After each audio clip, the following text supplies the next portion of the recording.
هي الحلقات تحفظني بآيات من القرآن، هي الحلقات تملأني بحب المصطفى العدنان، هي الحلقات تحفظني اعوذ باللہ من الشیطان الرجیم، بسم اللہ الرحمن الرحیم۔ ناظرین کرام السلام علیکم ورحمۃ اللہ وبرکاتہ۔ انشاءاللہ تبارک و تعالی آج ہم لوگ پڑھیں گے الترکیب کا سبق نمبر 9، مبتدا اور خبر کے بارے میں ضروری باتیں اور ان کی پہچان کے قواعد۔ اب تک جو ہے وہ اس سلسلے میں ہم لوگ تقریباً جو ہے وہ 109 کلاسز جو ہے وہ بنا چکے ہیں، اور آج جو ہے وہ ہماری کلاس ہوگی کلاس نمبر 110، اور اب تک جو ہے وہ ہم لوگ تقریباً 19 قواعد جو ہے وہ ہم لوگ پڑھ چکے ہیں، اور یہ ہوگا ہمارا آج جو ہے وہ قاعدہ نمبر 20، اور 19 قواعد کے تحت جو مشقیں ہیں الحمدللہ وہ بھی ہم لوگ حل کر چکے ہیں۔ تو دیکھتے ہیں کہ قاعدہ نمبر 20 کیا ہے۔ دیکھیں یہ قاعدہ نمبر 20 یہ ہے کہ بسا اوقات، یعنی کبھی کبھار ایسا بھی ہوتا ہے کہ ایک مبتدا ہوتا ہے اور ایک خبر ہوتی ہے۔ آپ کو پتہ ہے مبتدا جو ہے وہ جملہ اسمیہ خبریہ کے پہلے جز کو کہا جاتا ہے، اور خبر جو ہے وہ دوسرے جز کو کہا جاتا ہے۔ تو بسا اوقات مبتدا کی جو خبر ہوتی ہے نا، مبتدا کی خبر پر فا جزائیہ کا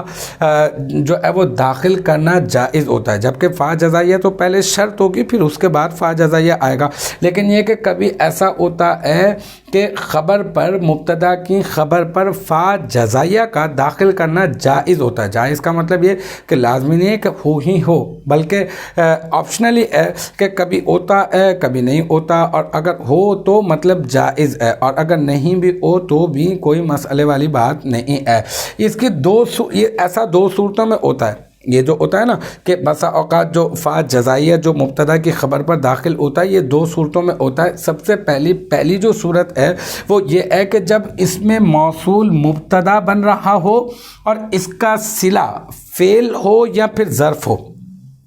دیکھیں جیسے یہ الذی، یہ اس میں موصول ہے، اور الذی اس میں موصول ہے تو آپ کو پتہ ہے یہ تو اپنے صلے سے ملے بغیر کچھ نہیں بنتا، اور اس کا صلہ جو ہوتا ہے وہ کبھی جملہ ہوتا ہے نا، ٹھیک ہے۔ اب یہاں پر جو ہے ہم نے اس کا صلہ تلاش کرنے کی کوشش کی تو ہمیں ملا یأتی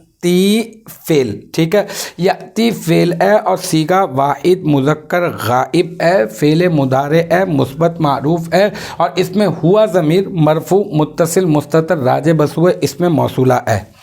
نی ضمیر جو ہے یہ نون تو وقایہ ہے، میں پورا نی ضمیر ہی کہہ دیتا ہوں آپ کی آسانی کے لیے۔ یہ جو نی ضمیر ہے یہ بن رہا ہے مفعول۔ یہ یاتی فعل اپنے فاعل اور مفعول سے مل کر کیا بن رہا ہے؟ جملہ فعلیہ خبریہ بن رہا ہے نا، اور جملہ فعلیہ خبریہ ہو کر کیا بن رہا ہے؟ اس میں موصول کا صلہ۔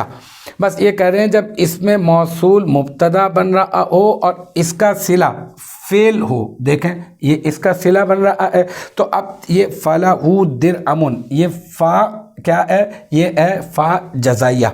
اور لام حرف جر اور ہو مجرور جار اپنے مجرور سے مل کر کسی نہ کسی کے متعلق ہو کر یہ بن جائے گا خبر مقدم، اور درعمن یہ نکرہ، تو اب ہم لوگ اس کو ویسے تو نہیں بنتا لیکن یہ کہ ایسی صورت میں بن جاتا ہے، یہ بن جائے گا مبتدا مؤخر، اور پھر یہ مبتدا مؤخر اپنی خبر مقدم سے مل کر جملہ اسمیہ خبریہ ہو کر یہ کیا بن جائے گا؟ یہ بن جائے گا اس اسم موصولہ کے ساتھ جو آپ نے ملایا تھا صلہ اور مبتدا بنایا تھا، اس مبتدا کی بن جائے گا خبر، اور پھر یہ مبتدا اپنی خبر سے مل کر کیا بن جائے گا؟ جملہ اسمیہ خبریہ۔ پوری بات سمجھ میں آئے یا نہ آئے، لیکن اتنا یاد رکھ لیے گا کہ یہ الذی اس میں موصول ہے، اور یہ جو یاتینی ہے نا یہ فعل ہے، اور یہاں پر الذی اس میں موصول کا جو صلہ ہے نا وہ فعل بن رہا ہے، تو لہذا اس کی جو خبر ہے نا یہ فَلَهُ دِرْعَمٌ، یہ اس کی خبر ہے، اور اس کی خبر پر فا جزائیہ داخل کرنا جائز ہے، ٹھیک ہے۔ اور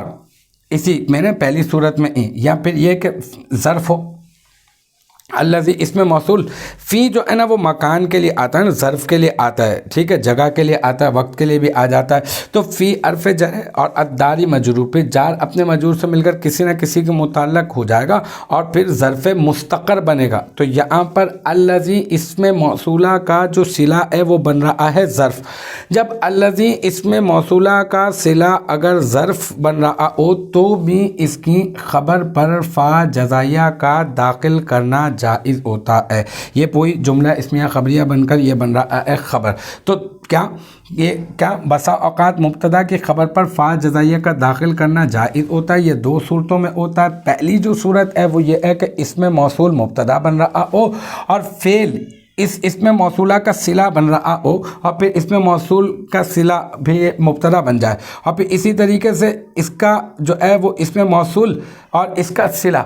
اس میں موصول ہو اور اس کا صلہ جو ہے نا وہ کیا بن رہا ہو، ظرف ہو، ٹھیک ہے، یہاں پر یہ ظرف ہے اور پھر اس کو آپ نے مبتدا بنایا، تو اب اس کی خبر کے اوپر فا جزائیہ کا داخل کرنا جائز ہوتا ہے۔ دوسری جو صورت ہے وہ کیا ہے کہ جب کوئی ایسا اسم نکرہ، ویسے تو اسم نکرہ کو آپ کو معلوم ہے، ہم نے پڑھا تھا کہ اسم نکرہ کو ہم کیا ہے مبتدا نہیں بناتے، لیکن ایسا اسم نکرہ جس کی صفت بیان کی جائے اس کو ہم لوگ مبتدا بنا سکتے ہیں۔ تو کہہ رہے ہیں کہ جب کوئی ایسا اسم نکرہ مبتدا بن رہا ہو جس کی صفت فعل یا ظرف ہو، ٹھیک ہے،